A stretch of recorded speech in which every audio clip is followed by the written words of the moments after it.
All right. As usual, this is Steve, 1,000 Year Home. So like and subscribe. I like the company. So this little shelf, not quite deep enough to be a bookshelf, is all done. It's all drawn in. There's a window behind here that I take closed to prevent from the rain opening. So I drilled through the outside and anchored all these things in.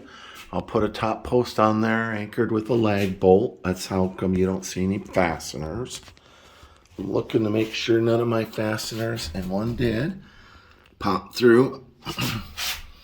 So I'm memorizing that one. I'll pull it out.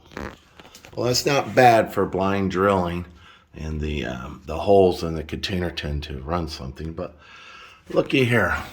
Well, you can't really see. Let me zoom in. Perfectionist in me can't stand this. This was flush and flat. And this is what happens when you're tired. You make mistakes. So I took a look at that when I was doing all the drilling, and it was, 7 or 8 at night, and I've been working all day. And I said, I should put a screw in that to hold that tight. And I didn't. So now it's not tight. And while I don't have very exact look and feel here, that would bother me, right? Most of the joints are tight. So let me go around to the other side. What I'm going to do is I'm going to loosen the screws holding this whole assembly.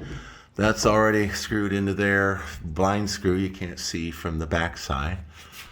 And unloosen the screws and clamp this. Put a screw in, see if it'll draw it tight. Let's find out. Beautiful sunrise.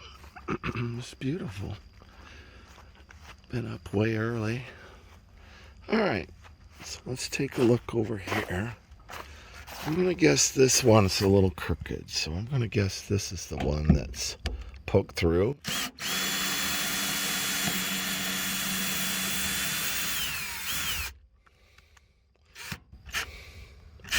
You see how the Connex kind of grabs it. Oh, that's good. I'm going to need both hands for that one. All right, so what I'm going to do is loosen all those, clamp it, and see if I can pull that tight. I'm going to have to stop my cell phone so that I have two hands and don't fall off a ladder. All right, so that worked, I believe. You can see I drilled the holes, and by loosening it, I believe it dropped it down. You zoom all the way out. So this one I pulled all the way out. That one I pulled. So let's go in and take a look and see. And then I like to cover these up with butanol, so keep them from leaking, or the cans of spray adhesive. Build a boat. Next up. All right. Now you can see what I was complaining about. See? It just needs to fit. So even if I remove this clamp, it'll still. See, the clamp is not necessary at this point. But I'm gonna go ahead and put in a screw. That's like I should have last night.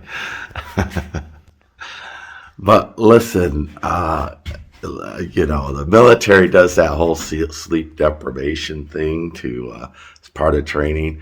But I am telling you, you are not sharper. You're not made better. You're not made stronger. You make mistakes like that silly one. So last night the sun was going down. All I had was residual sunlight. And so I didn't put those screws in. And sure enough, the whole thing kind of twisted as I screwed. The direction of the screw twisted up. Left a gap there that made me unhappy. And here I am in the morning redoing a job, right? So don't have time for that. So, but I don't see an end to this because I'm bone tired, right? This is tiring. So full-time job plus a full-time job, and not what I really expected. The building of the house is every bit of a full-time job, and I'm still carrying my load at work. So in the cloud, I build stuff. So all right, anyway, this is gonna work. I have to put my camera down, I think, to finish the drilling. All right, there's the end result of my rework. I was able to bring everything down. I might have a little gap there, but I can live with that. That will look much better. All right, looky, a completed project. So that's all you get. That's all you get. No more, because I've got a full video on that one. All right, a little more, but rework. So when you're at the end of the day and you say, I'll do one last thing, and you do it wrong, don't do that, because you'll just have to rework it the next day. And that's exactly what I did with this. But now I'm happy. I feel like the supports are in, and everything's in place. I finished the cedar bookshelf that I used to reinforce the wall. Let me rotate my camera. I think it turned out very, very well. Let me see if I can zoom it a little bit. So this isn't just a regular shelf, right? It's actually providing the rigidity to the hole that I cut in the wall, and transferring the load eventually when I pour concrete on the roof. You know, even though that's steel, it would still crush if I pour concrete. I'm going to use perlite, which is lightweight and also reflects heat. So, but very pleased with this. It's, eventually, when I'm all done and there's no drywall dust, I'm going to chase everything with linseed oil and bring out the wood tones. So where you see silver, that's a reflective material, and really reduces the heat load, like 60 degrees if it's 110 out. So, and that's quite a lot in Texas, so that's what we need. And some places I have rustic post, and some places I have. Any place I needed to know what I was doing, I went ahead and used dimensional lumber. But real pleased. This is the finished product. There's nothing left for me to do there, other than this whole thing will have electric put in and drywall. And that bay won't have, this bay won't have anything above it, but this bay will have a ceiling fan. So, you know, and then there'll be a triple pole switch here. And there where the door will be to go into the Great Hall, which will be phase 2, maybe 3. So anyway, I'm off to get breakfast because I have 2 logs to mill today, and I will tell you, milling logs is man's work. It is hard work. Look at my beard, all crazy. I'm all crazy. Tired. So, but yeah, I've been milling a couple of logs today, and I'm using an Alaska chainsaw mill. I tried to mill by hand, and the problem with the cedar is when you hit a knot, it pushes your saw out. I think it'll do it even with the Alaska chainsaw. So the next one I'm going to use a jig on one side, and then I bought, I'll cut over to the video. I bought a little Craftsman bandsaw. Let me cut over to that. In America somewhere, Sears. I'll look around later. I'm not that interested in proving its heritage, because I can look at it and tell it's made in America. All right, thank you for watching my bandsaw excitement. I covered it up last night. I've actually had just enough rain to be annoying around here. I'm tracking dirt everywhere, but nothing to get appreciably down in the soil. But grateful, because there's a big fire out at Boucher Park here near me.